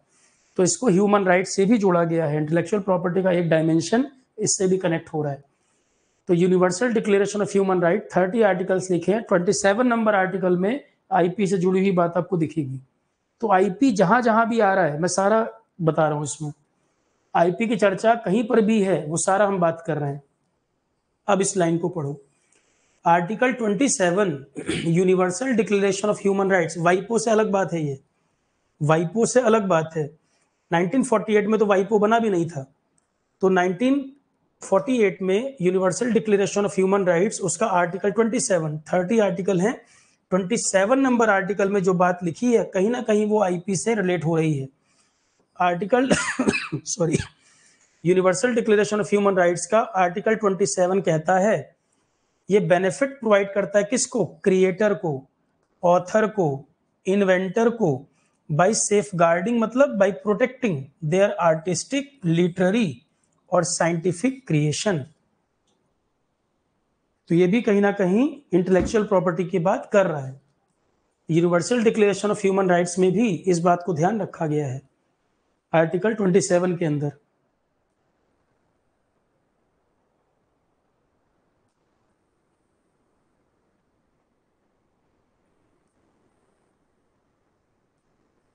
इंटरव्यू में पूछ बैठे और अगर अब इस तरह के पॉइंट आपको याद रह गए और आप इस तरह के पॉइंट बोल दोगे तो इंटरव्यूअर वैसे ही खुश हो जाएगा।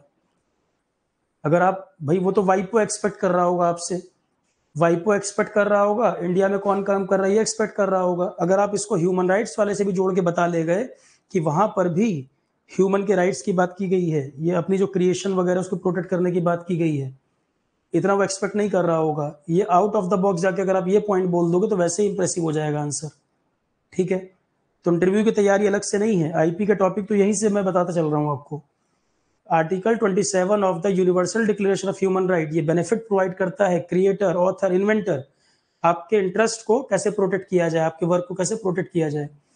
The universal declaration of human rights, it is an international document adopted by the UN General Assembly that enshrine the right and freedom of all human being।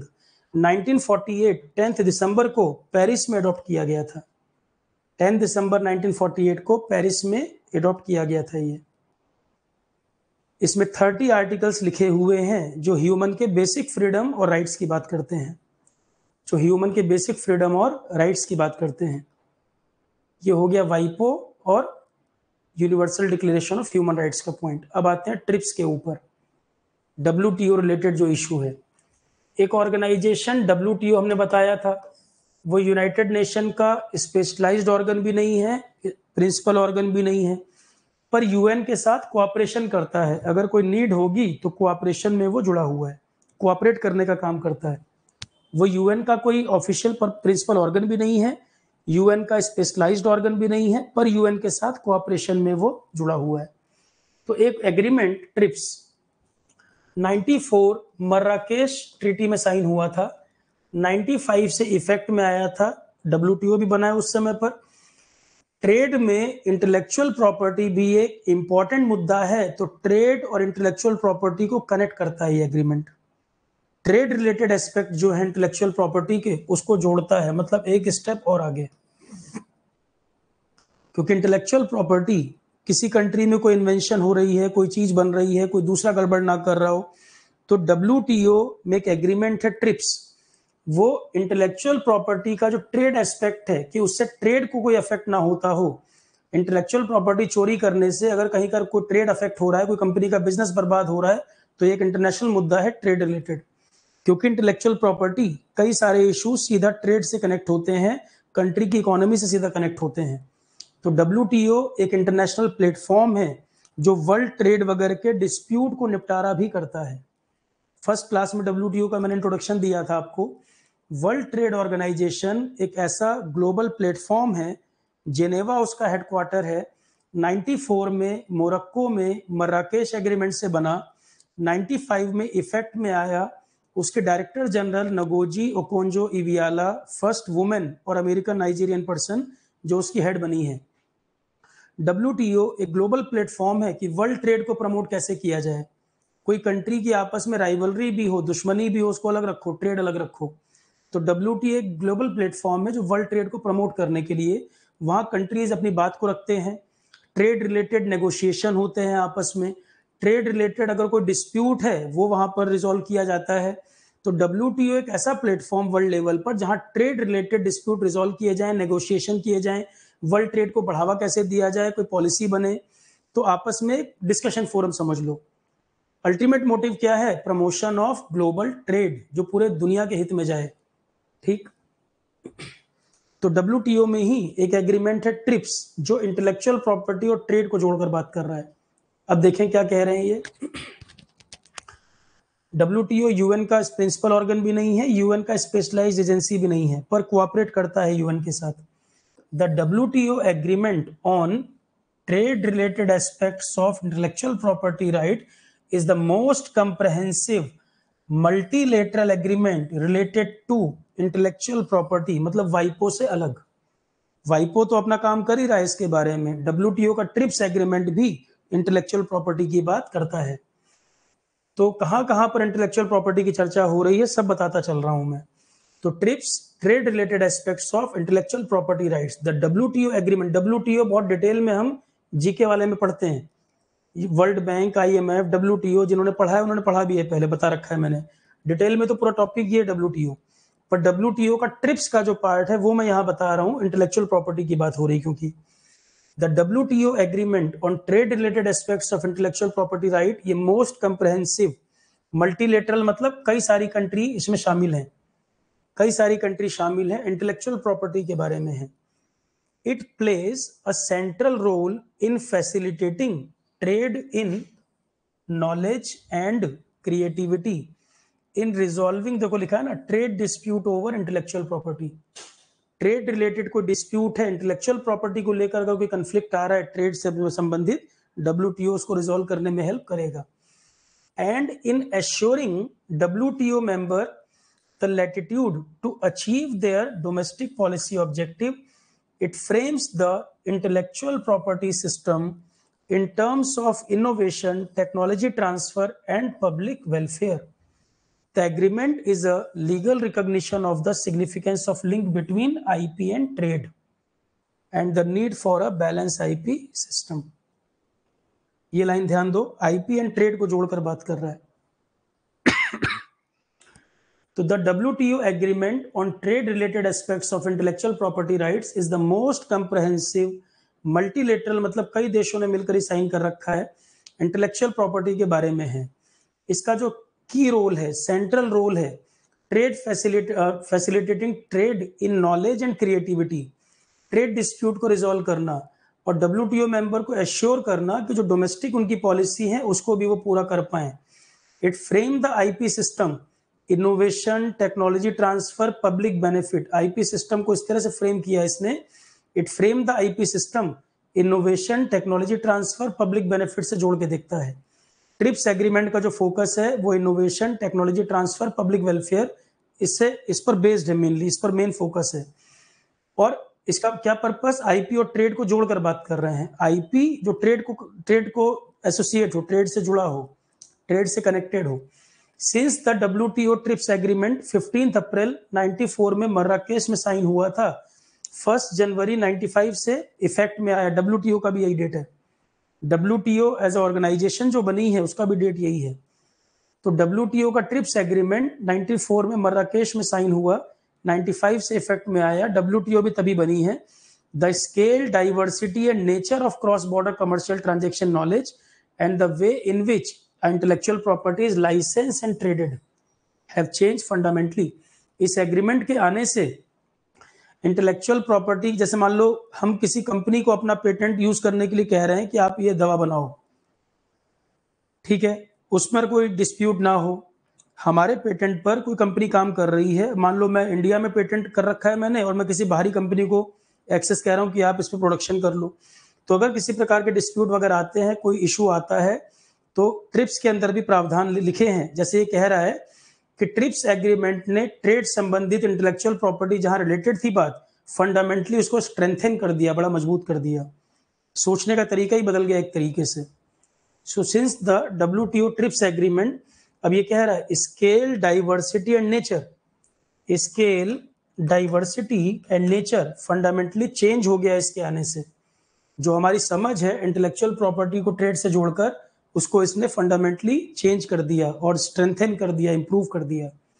अब आपसे कोई पूछे ट्रिप्स क्या चीज है, WTO का ही एक एग्रीमेंट इंटेलेक्चुअल प्रॉपर्टी के बारे में डेडिकेटेड, कि इंटेलेक्चुअल प्रॉपर्टी को ट्रेड से जोड़कर जहां हम बात कर रहे हैं उसमें किसी प्रकार के लूप होल ना हो, फ्लॉ ना हो, कोई डिस्प्यूट ना आए, और वो स्ट्रेंथन हो और कंट्रीज के बीच हार्मोनियस तरीके से चले, ना कि कोई टसल की गुंजाइश हो, ना कोई क्लैश की गुंजाइश हो। उस चीज को इंश्योर करता है और आईपी और ट्रेड को कोऑर्डिनेट करके कैसे और बेटर कर सकते हैं। ठीक है, WTO का टेक्निकल असिस्टेंस क्या होगा, किस प्रकार की सपोर्ट होगी, WTO का किस प्रकार का सपोर्ट होता है। The main objective of WTO का टेक्निकल असिस्टेंस एक्टिविटी अपने मेंबर कंट्री और ऑब्जर्वर को इंटेलेक्चुअल प्रॉपर्टी संबंधित हेल्प करना, उनकी डोमेस्टिक पॉलिसी के उद्देश्य को पूरा करने में भी अगर कुछ कमी रह गई है उसमें भी WTO मदद कर सकता है अपने मेंबर्स को। The activities take a holistic approach recognising the policy within the TRIPS framework. TRIPS के दायरे में रहकर अगर किसी कंट्री को अपनी डोमेस्टिक पॉलिसी बनाने में कोई मदद चाहिए तो WTO उसके लिए सपोर्ट भी करता है कि कैसे ट्रिप्स के ऑब्जेक्टिव को पूरा कर सके। तो WTO का टेक्निकल असिस्टेंस भी है इसके ऊपर कि अगर कोई कंट्री अपनी पॉलिसी बना रहा है, कहीं कोई जरूरत पड़ रही है, तो WTO सपोर्ट भी करता है कि ट्रिप्स के दायरे में रहकर कैसे वो कंट्री अपनी पॉलिसी वगैरह फ्रेम कर सकता है। जहां WTO की जरूरत पड़े वो मदद करेगा। तो WTO का technical assistance, the main objective of the WTO technical assistance activity is to help, किसको हेल्प करना, जो इसके मेंबर और ऑब्जर्वर हैं। किस बात के लिए हेल्प करना, इंटेलेक्चुअल प्रॉपर्टी संबंधित अगर वो कोई डेवलपमेंट कर रहे हैं या कोई डोमेस्टिक पॉलिसी का उद्देश्य उनको पूरा करना है जो वो अपने से नहीं कर पा रहे, तो ये मदद करेगा। पर मदद भी करेगा ट्रिप्स के दायरे में रहकर, ट्रिप्स में जो तय हुआ है उस दायरे में रहकर वो हेल्प करेगा कि अपनी पॉलिसी वगैरह बना पाए या कोई डेवलपमेंट अगर आईपी रिलेटेड कर रहे हैं तो कर पाए। ठीक है,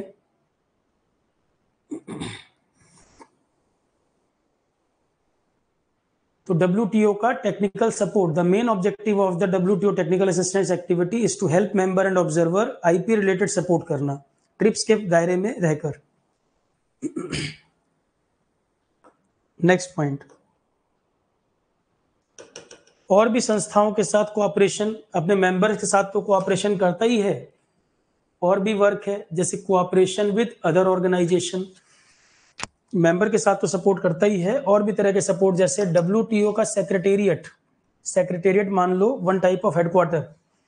WTO का सेक्रेटेरिएट कई ऑर्गेनाइजेशन के साथ भी वर्क करता है कोऑपरेशन में, जैसे वाइपो के साथ भी कनेक्ट है, WHO वर्ल्ड हेल्थ ऑर्गेनाइजेशन के साथ भी, और कई सारी इंटर गवर्नमेंटल ऑर्गेनाइजेशन या रीजनल ऑर्गेनाइजेशन के साथ भी जहां पर कॉमन इंटरेस्ट की बात हो। तो WTO जो है वो और भी संस्थाओं के साथ कोऑपरेशन में काम करता है, वाइपो के साथ, WHO के साथ। WHO का हेडक्वार्टर कहां पर है, WHO यहां पर वर्ल्ड हेल्थ ऑर्गेनाइजेशन, हेडक्वार्टर कहां पर, जिनेवा।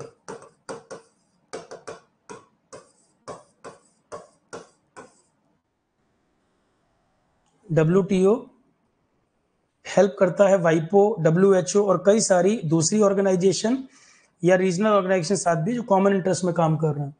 तो WHO का भी headquarter Geneva. This cooperation include participating as an observer in other organization meeting. कैसा कोऑपरेशन, दूसरी ऑर्गेनाइजेशन की मीटिंग में पार्टिसिपेट करना, कोई टेक्निकल काम है, कोई सपोर्ट है, उसमें कोलैबोरेशन करना, और कंसल्टेशन वगैरह भी, किसी मुद्दे पर कंसल्टेशन वगैरह की जरूरत है, कंसल्टेशन चाहिए या कंसल्टेशन देना हो, वो भी कर सकता है। तो कोऑपरेशन का मतलब यहाँ पर किस तरह का कोऑपरेशन की बात हो रही है, कोऑपरेशन का मतलब यहाँ पर मीटिंग्स में पार्टिसिपेट करना, टेक्निकल सपोर्ट चाहिए तो कोलैबोरेशन करना, या कंसल्टेशन वगैरह की जरूरत पड़े तो कंसल्टेशन में इन्वॉल्व होना। तो WTO अपने मेंबर कंट्रीज को, ऑब्जर्वर को सपोर्ट तो करता ही है, साथ में दूसरी ऑर्गेनाइजेशन के साथ भी मिलकर काम करता है। WTO अपने मेंबर ऑब्जर्वर को सपोर्ट तो करता ही है, दूसरी एजेंसीज जो है उनके साथ भी काम करता है। WHO वर्ल्ड हेल्थ ऑर्गेनाइजेशन, अब कोई वैक्सीन को अप्रूवल देना है, कोई दवा आई है, तो मेडिकल की जहां बात है वर्ल्ड हेल्थ ऑर्गेनाइजेशन का अप्रूवल चाहिए। मेडिसिन और हेल्थ वगैरह, वैक्सीन वगैरह की बात आ रही है तो WHO का अप्रूवल चाहिए। ठीक है, ये बना कब था? ये भी वैसे जीके का टॉपिक है, यूनाइटेड नेशन में पढ़ते हैं हम। एक दो लाइन लिख लो। 7 अप्रैल 1948 को बना था ये। WHO हेडक्वार्टर जिनेवा 7 अप्रैल 1948 को बना था, इसीलिए 7 अप्रैल को मनाया जाता है वर्ल्ड हेल्थ डे। ये आपका जीके का क्वेश्चन हो गया। World health day, WHO world health day. Note कर लो, फिर आगे बढ़े।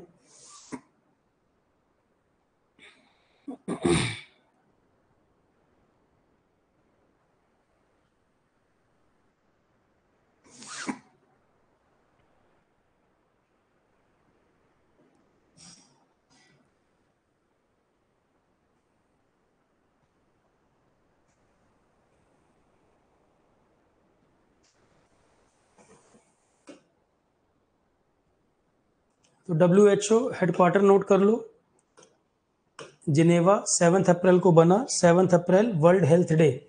अभी कोविड के टाइम में बहुत न्यूज में रहा WHO, और इसके डायरेक्टर जनरल, इसके जो हेड हैं, लगातार आपको न्यूज में दिख रहे थे। इसके डायरेक्टर जनरल लगातार न्यूज में दिख रहे थे, काफी चर्चा में रहे। टेड्रोस अधानोम, ये नाम है इनका।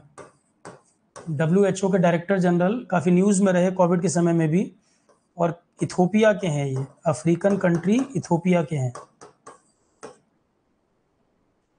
African country Ethiopia. WHO के हेड हैं अभी, टेड्रोस अधानोम, इथोपिया।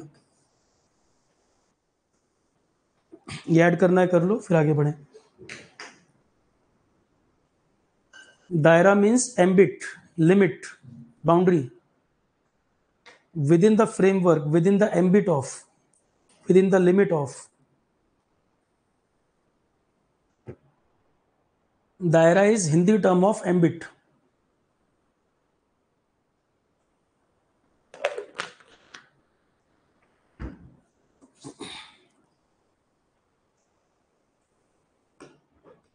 तो WTO can help, can cooperate within the ambit of TRIPS framework ना, within the limit of TRIPS framework.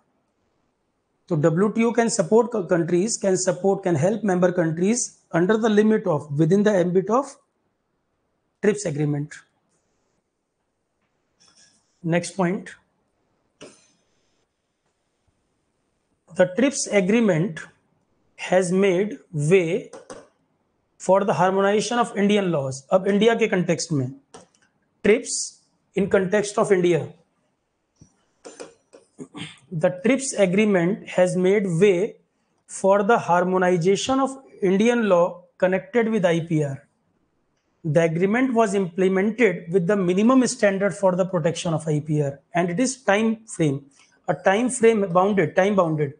A time frame has been specified within which the countries are required to effect changes in their respective law to meet the standard. Time bounded है. The TRIPS agreement has made way for the harmonization of Indian laws related to IPR.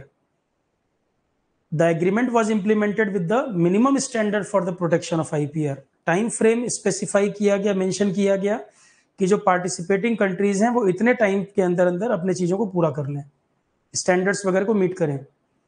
अब trips agreement के under ही India ने कई सारे laws बनाए थे, कई सारे काम किए थे। देखो मैंने पढ़ाया था कल की क्लास में, इन यस्टरडेज क्लास में डिस्कस्ड। ये देखो, प्लांट वैरायटीज वाले में भी आया था।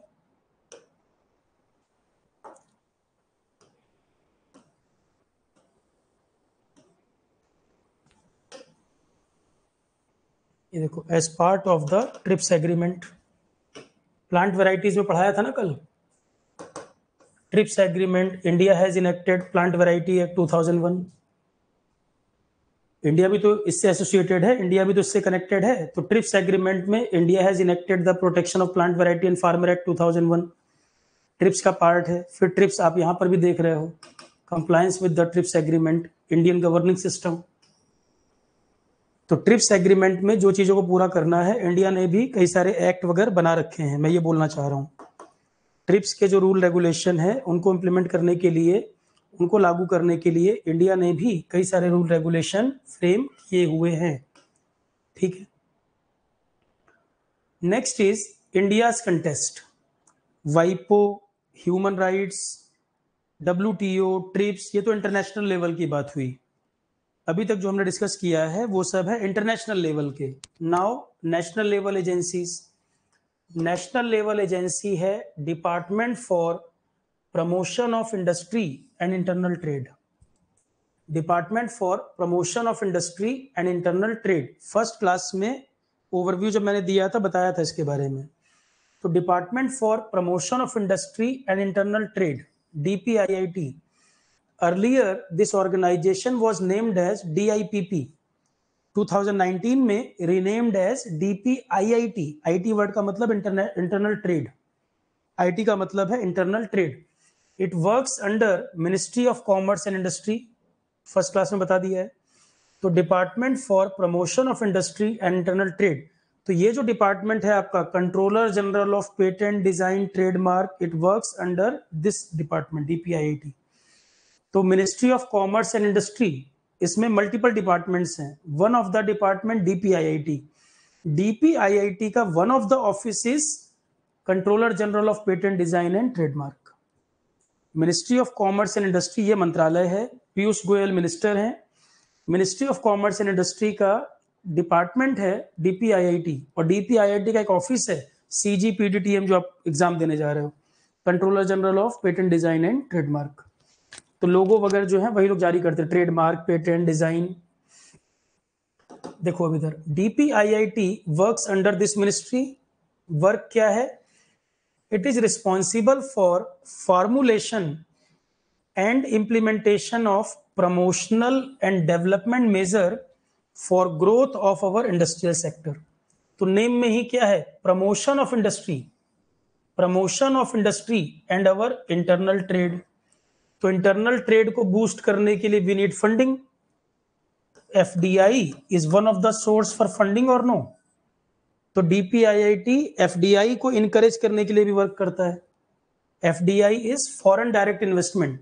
फॉरेन कंपनीज अगर इंडिया में मैन्युफैक्चरिंग करेंगी, इंडिया में ऑफिसेज ओपन करेंगी, तो इंडिया की इकोनॉमी बूस्ट होगी। FDI is foreign direct investment. तो प्रमोशन ऑफ इंडस्ट्री, DPIIT का वर्क इसके नेम में ही लिखा हुआ है, इंडस्ट्री प्रमोशन वर्क। तो इंडस्ट्री प्रमोशन के लिए इन्वेस्टमेंट को भी अट्रैक्ट करना जरूरी है। Intellectual property is also one of the important part industry promotion में। और इंटरनल ट्रेड को बूस्ट करने के लिए there are multiple ways. You must encourage manufacturing within the country, you must encourage FDI flow in our country. बाहर से funding लेकर आओ, कंपनीज को इनवाइट करो, यहाँ बिजनेस करें, मैन्युफैक्चरिंग करें, यहाँ एम्प्लॉयमेंट आएगा। मेक इन इंडिया जैसे प्रोग्राम को बढ़ाएं, स्टार्टअप को इनकरेज करें। तो इंटरनल ट्रेड को बूस्ट करना, इंटरनल ट्रेड को बूस्ट करना, हमारे स्टार्टअप को भी इनकरेज करना, मैन्युफैक्चरिंग हब बनाना इंडिया को, बाहर से कंपनी को भी इनवाइट करना, यहाँ पर आओ, उसके लिए सूटेबल पॉलिसी बनाना। तो इंडस्ट्री और इंटरनल ट्रेड को बूस्ट करना इसका मोटिव है ना। DPIIT डिपार्टमेंट का मोटिव इंडस्ट्री और इंटरनल ट्रेड है। तो इसके जितने एस्पेक्ट हो सकते हैं, इंटरनल ट्रेड को बूस्ट करना, मैन्युफैक्चरिंग को इनकरेज करना, स्टार्टअप को बूस्ट करना, बाहर से फंडिंग FDI लेकर आना, यहाँ की इंडस्ट्री को प्रमोट करने के लिए जो जो हो सकता है, इंडस्ट्री रिलेटेड जो एसोसिएशंस हैं उनके साथ कोऑर्डिनेट करके वर्क करना। इंडस्ट्री रिलेटेड एसोसिएशन इंडिया में कौन से हैं? इंडस्ट्रियल एसोसिएशंस हैं, जैसे फिक्की। इंडस्ट्री रिलेटेड एसोसिएशन जैसे कि फिक्की है, एक एसोचैम है, फिक्की है, एसोचैम है, CII है, CII है कन्फेडरेशन ऑफ इंडियन इंडस्ट्री। इसमें बिजनेसमैन वगैरह भी इन्वॉल्व होते हैं। कन्फेडरेशंस ऑफ इंडियन इंडस्ट्री, बड़ी बड़ी कंपनी के जो ओनर वगैरह हैं वो लोग इसका पार्ट है। तो ये सब इंडस्ट्री एसोसिएशंस है, इंडस्ट्री संबंधित संस्था संघ है ये, इंडस्ट्री एसोसिएशंस।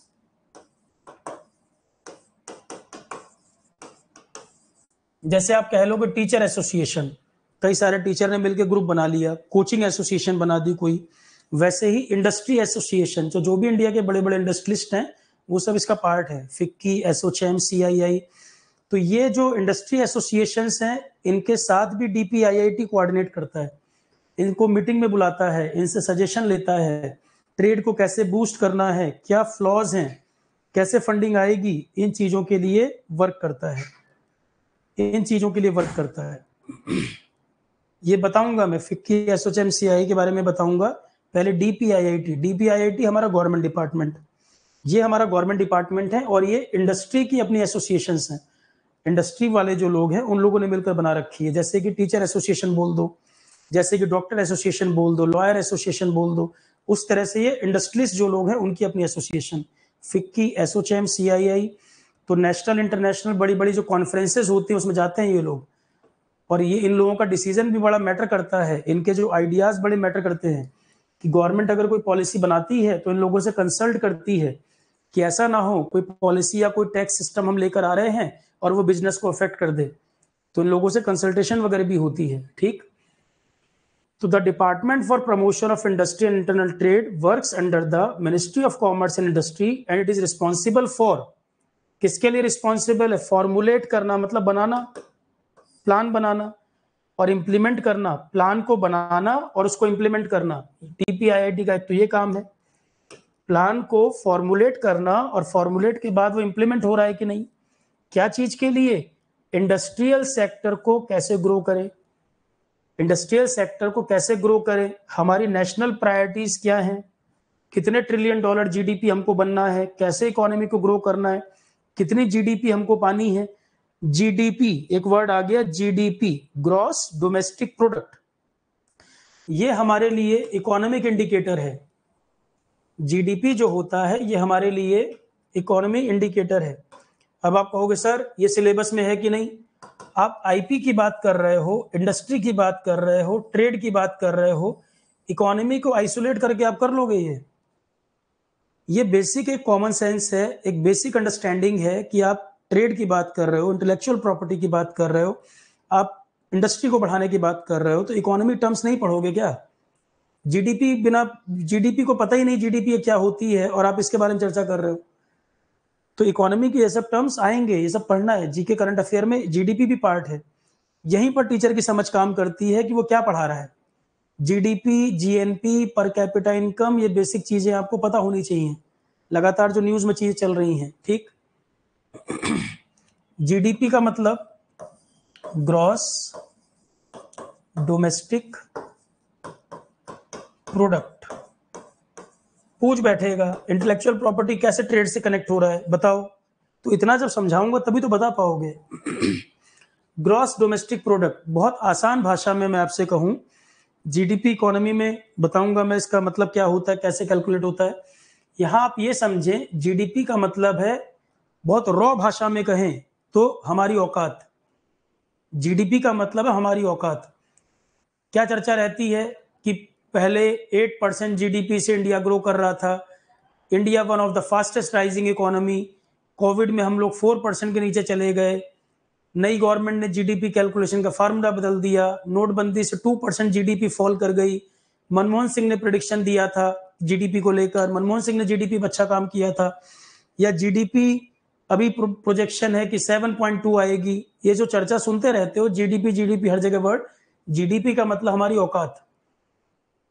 ठीक, ये हमारी इकोनॉमिक परफॉर्मेंस का इंडिकेटर है। बहुत आसान भाषा में कहें, it is indicator of economic performance.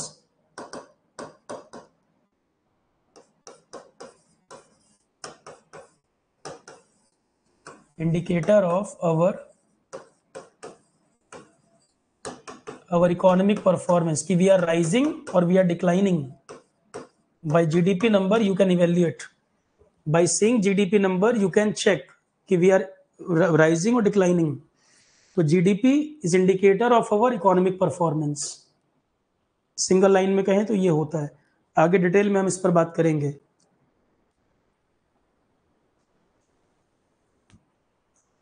और जीडीपी में कितना इंक्रीमेंट या डिक्रीमेंट हो रहा है, जो हम चेक करते हैं एनुअल डाटा जो इसका निकलता है, वो टोटल जीडीपी नहीं, वो जीडीपी में चेंज कितना हो रहा है हर अकाउंटिंग ईयर में।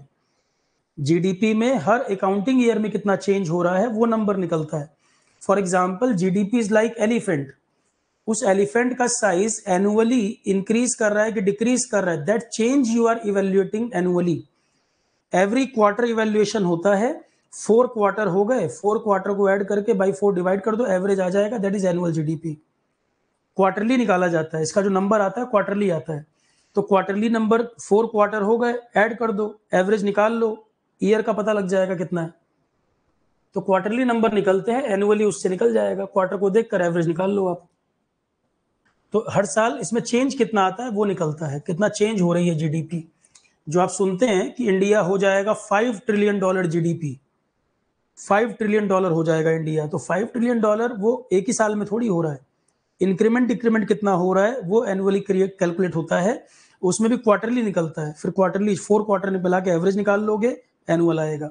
अभी इसमें मत जाओ, बस जीडीपी होता क्या है, हमारी इकोनॉमिक परफॉर्मेंस का इंडिकेटर, फुल फॉर्म है ग्रॉस डोमेस्टिक प्रोडक्ट। ठीक है।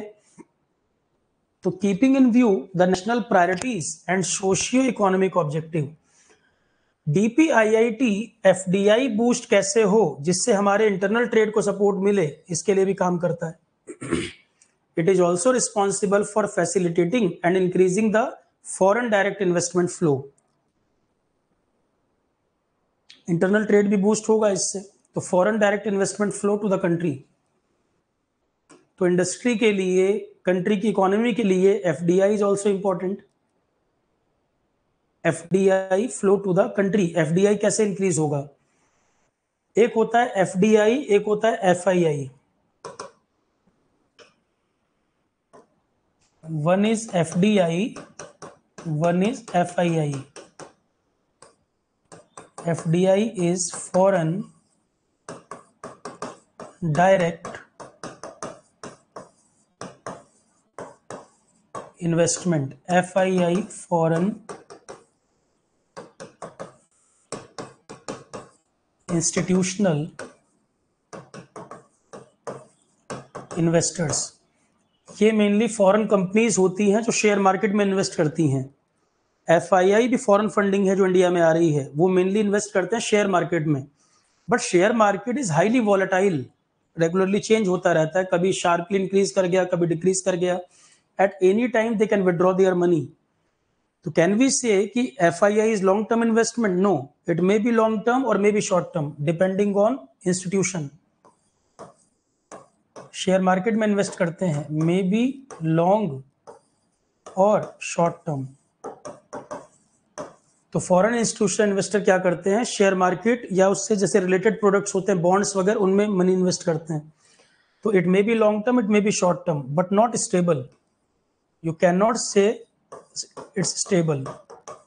तो इससे कोई बहुत ज्यादा एम्प्लॉयमेंट आएगा, बहुत इकोनॉमी को बेनिफिट मिलेगा, लॉन्ग टर्म होगा तो मिलेगा, शॉर्ट टर्म होगा तो थोड़ी टर्म के लिए मिल रहा है।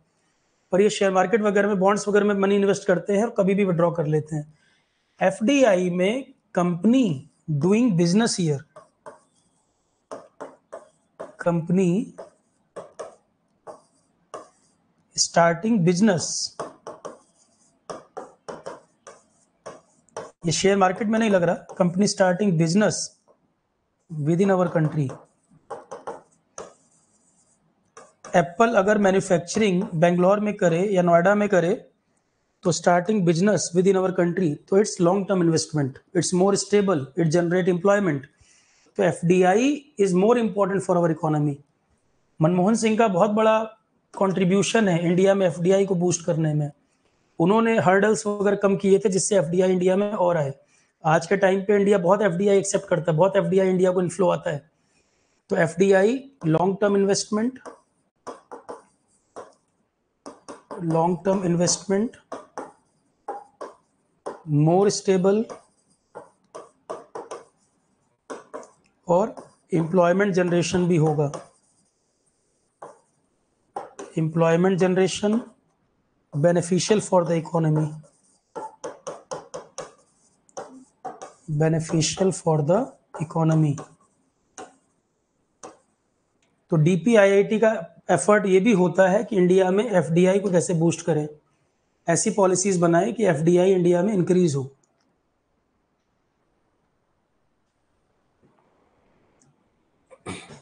कुछ आ रहा है समझ के चल रही बात ऐसी?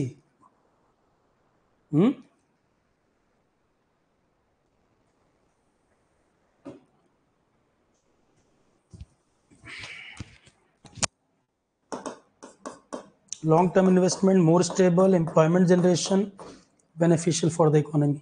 तो FDI, FII both are foreign investment. FII mainly share market वगैरह में है, FDI बिजनेसेस में है। तो FDI हमारे लिए ज्यादा बेनिफिशियल है, FDI हमारे लिए ज्यादा इंपॉर्टेंट है। अब आ जाओ इस पर। नाउ सी, तो DPIIT it is responsible for formulation and implementation of promotional and development measures for growth of the industrial sector, keeping in view the national priority and socio-economic objective. It is also responsible for facilitating and increasing the FDI flow to the country. अब हो गई पूरी बात clear? फिर कह रहे हैं DPIIT is also the nodal department for coordinating and implementing programs। एक इंटरनेशनल एजेंसी है इंडस्ट्रियल डेवलपमेंट के लिए, यूनाइडो, यूएन की एक इंडस्ट्री रिलेटेड ऑर्गेनाइजेशन यूनाइडो। ये वर्क करते हैं इंडस्ट्रियल डेवलपमेंट के लिए, डिफरेंट कंट्रीज को सपोर्ट करते हैं इंडस्ट्रियल डेवलपमेंट के लिए। तो DPIIT इससे भी कनेक्टेड है। DPIIT नोडल डिपार्टमेंट है, इंडिया का अपना डिपार्टमेंट जो एक इंटरनेशनल एजेंसी से भी जुड़ा हुआ है, कनेक्टेड है, कि अगर कहीं जरूरत पड़े तो हम उससे भी सहायता लें। तो DPIIT is the nodal department for coordinating and implementing programme with the UNIDO in India. Industrial development के लिए इंटरनेशनल लेवल पर यूएन की एक एजेंसी है यूनाइडो, और हमारे यहाँ है DPIIT। तो DPIIT इनके साथ वर्क करता है, इनके साथ कोऑर्डिनेट करता है, जरूरत पड़ती है इनसे हेल्प लेते हैं। द डिपार्टमेंट ऑल्सो कोऑर्डिनेट, और DPIIT इनसे भी एसोसिएटेड, इनसे भी हेल्प लेता है। फिक्की रिक्वायरमेंट होती है पॉलिसी वगैरह बनाने में, तो फिक्की, CII, एसोचैम इनसे भी हेल्प लेता है, इनसे भी कोऑर्डिनेट करता है in their activities relating to promotion of industrial cooperation and to stimulate FDI into India.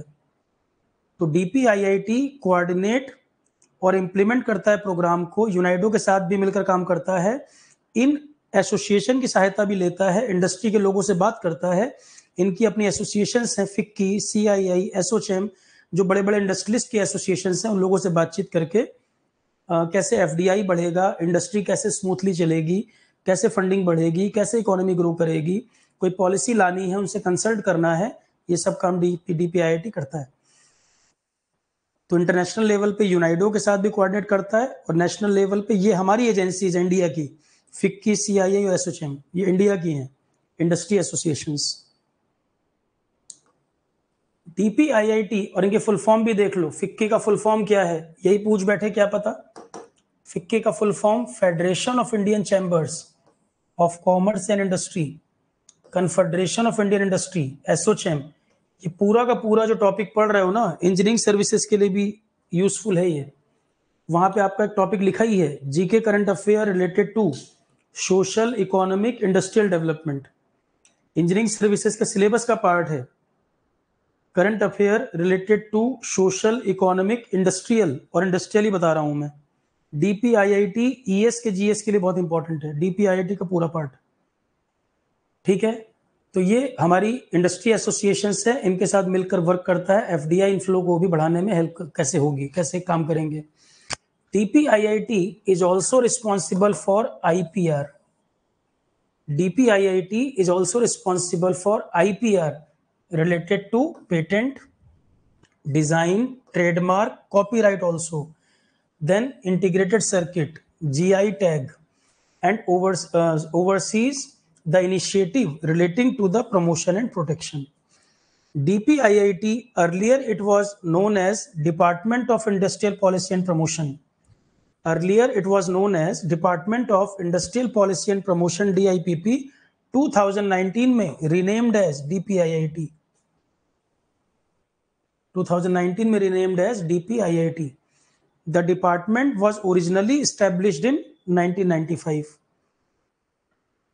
and reconstituted year 2000 एक डिपार्टमेंट के मर्जर के बाद.